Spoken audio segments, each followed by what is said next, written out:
69वीं रात। जब 69वीं रात हुई तो उसने कहा कि ए नेकबख्त बादशाह।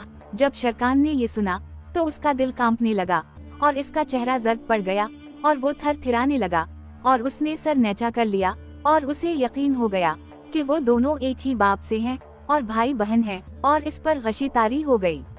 जब इसे होश आया तो वो हैरान और परेशान था, लेकिन उसका दिल ना मानता था और उसने कहा कि ए मेरी आका, क्या तो वाकई बादशाह उम्र बिन अल नुमान की बेटी है?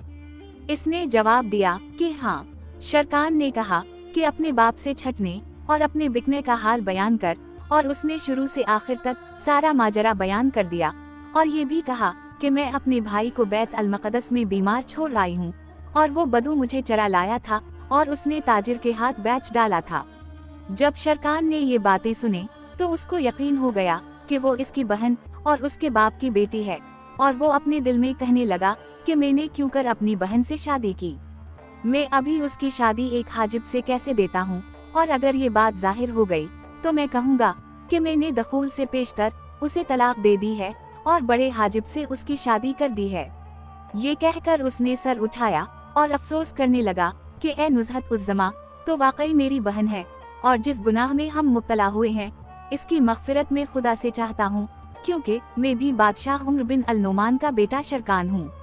ये सुनकर वो उसकी तरफ देखने लगी और उसे मालूम हो गया कि वो सच कहता है।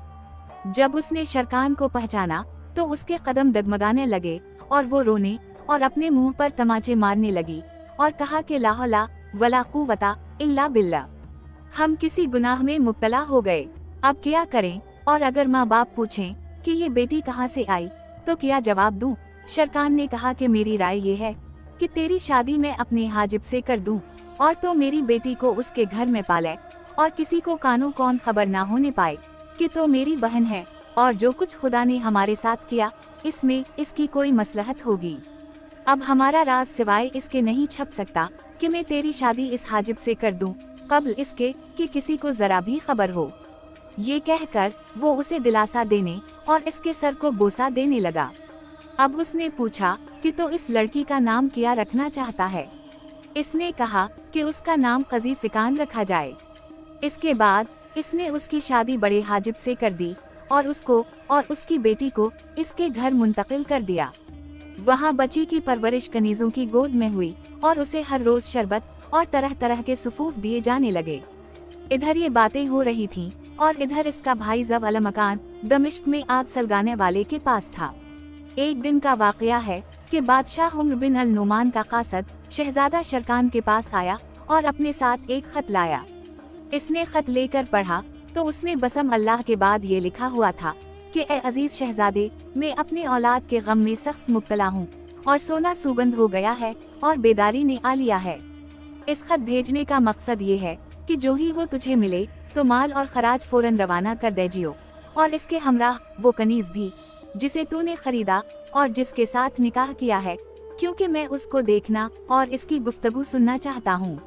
यहाँ मेरे इस रूम के मुल्क से एक पारसा बढ़िया आई है और अपने साथ 5 नौजवान बाकरा कनीज़ें लाई है, और वो कनीज़ें उन तमाम उलूम और आदाब में माहिर हैं जिनकी ज़रूरत इंसान को पड़ती है, और इस बढ़िया और उन कनीज़ों की तारीफ से ज़बान कासिर है, क्योंकि वो इल्म और फजीलत और हिकमत का ज़ख़ीरा हैं।